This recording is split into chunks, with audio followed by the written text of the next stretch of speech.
So let me bring the conversation back a little bit to you then. In your own words, who is Salim Ismail? Are you an entrepreneur, an angel investor, a technology enthusiast, a singularitarian? I am somebody that I grew up in a diplomatic family in India. My family was involved in the independence movement. There's always been a purpose around my career and my life, and I think there always will be. I'm actually not a singularitarian. I actually don't believe, personally, I don't believe in the singularity. And you might find that surprising given I've been building out this organization, and I'm happy to explain that. The concept of a big singularity happening and everything changing at that point, I think, is a great framing of how to think about the problem. But I think in reality, we have little singularities all the time. In a crude context, the iPhone arriving was a singularity. Everything changed. SU being created and launching into the world was a singularity. Higher education will never be the same again after our presence, hopefully. So there are mini singularities. You waking up in the morning every day is a mini singularity. You couldn't predict it, and because something could happen while you were asleep, and everything changes the minute that happens. So I think we have a continuum of these little events. It's fractal. I think you have a fractal continuum of these little mini singularities that happen on an ongoing basis. Every little breakthrough, whether it's in biotech or nanotech, is another mini singularity in that little world. So we talk about the point at which machine. So my second issue is we talk about the point at which machine intelligence overtakes human intelligence. First of all, we don't really understand intelligence. That's one issue, because it has so many dimensions. You have emotional intelligence, you have spiritual thinking, you have maturity, etc. The second is what would constitute overtaking. Machines are infinitely faster than us in most processing. My memory is now in this device. I've already merged with technology, right? For anybody with a smartphone, their memory is in this device, not in our heads anymore. We have a bunch of unemployed neurons, which we can now use for better purposes. And so I think we are constantly leveraging and scaling ourselves and continuing that enablement of self-actualization with technology. The idea of there being a specific point in time is something that I think it's a gradual shades of gray aspect as opposed to a big fixed point in time and space. So in your opinion then, a singularity is unlikely to challenge the existence of the human race? Yes. I see. Very interesting. That's one of those surprising moments that I get to have in at least once in every interview. Thank you for sharing that with us. So let me... By the way, that's not to discount the fact or take away from a lot of the thinking in the space, right? I think there's the thinking that Ray has done and many other people have done around this concept is some of the most important thinking that's ever been done in the history of the world. I think that identification of these accelerating technologies and what their implications are is incredibly important. I just differ in terms of a single point in time as to a gradual continuum. I think of it as a boiling frog thing. I think we won't even notice when it happens because we'll be in it already. That's why I think about it. So for you, the singularity is a process rather than a single point in time. Exactly right. That's a great way of putting it. It's a process. Very interesting. And is there a final outcome or direction, or is it non-deterministic in nature? I think you've heard my talk on metaphysics. I have a side hobby in that area, and just for the viewers, I'm fascinated by the idea that we live in a world that's predicated on the concept of progress or improvement or evolution, and we understand very little about what are the steps or the process by which that evolution or growth takes place. And I've done a lot of thinking and reading and writing about that particular aspect. I think it yields insights and wisdom about other areas in life. Specifically around the singularity, I think that the end point for humanity is a continuous process, and I think the futurist Stuart Brand has put it best. He said, "Look, we are acting like we are already gods. We might as well start acting like it." And I think he said that in 1968. So I think it's a continuum. So let me put you on the spot here then and ask you, what would be some of the actions that we should undertake being gods? So I think the couple of things are, A, being responsible and accountable for what happens to the planet. I think we are very left-brained, and technology has marched forward in a very crude way thus far.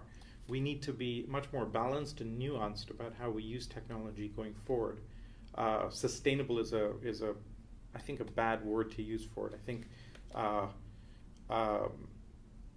think a good word would be stable.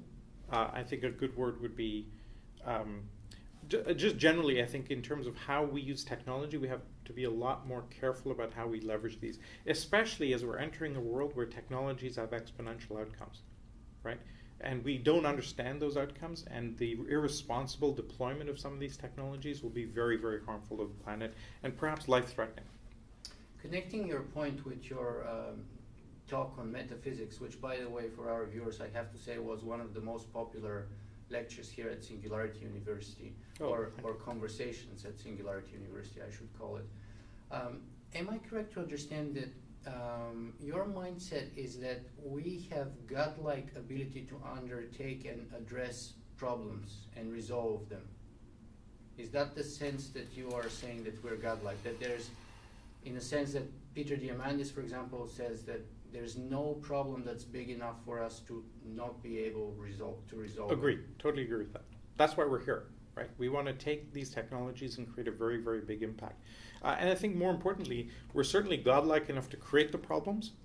We better be godlike enough to solve them, right? So in that sense, we've caused, there's an enormous amount of harm we're doing to the planet. We're overfishing. Agriculture is using up too much land, et cetera, et cetera. We need to solve the population issue is a huge one.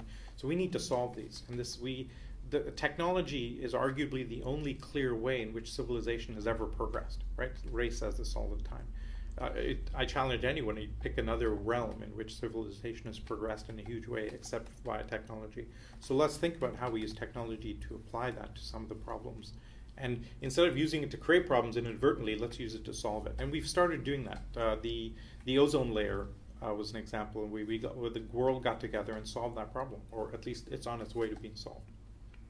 Very interesting, but let me challenge you a little more on the negative connections with religion. Sure. That some of our critics often bring to light.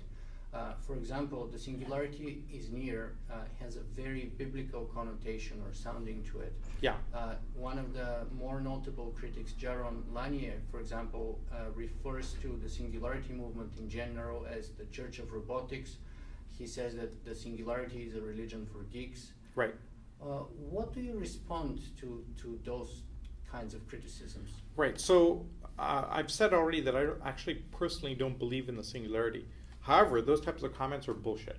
And the reason I say that, and I'm using a very strong word, is that religions are based typically on an absolute truth that can't be ratified.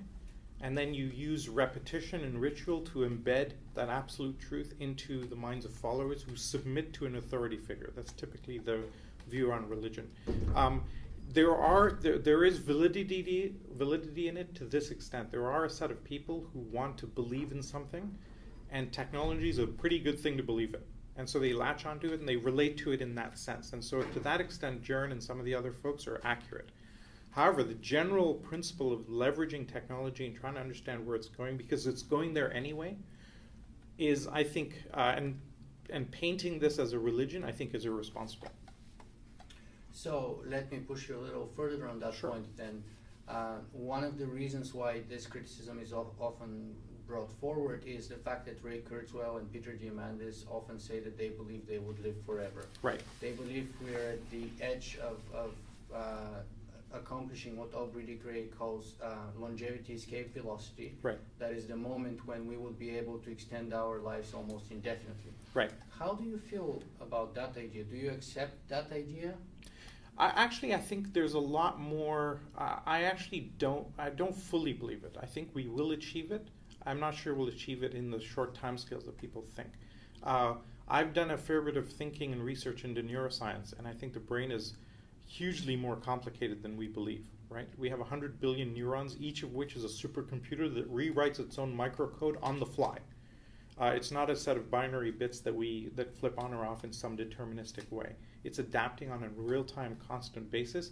And the Deepak Chopra has asked this question: who is the I that is speaking, right? So I'm not really a person. I'm an ecosystem of 100 billion or trillion cells operating in unison.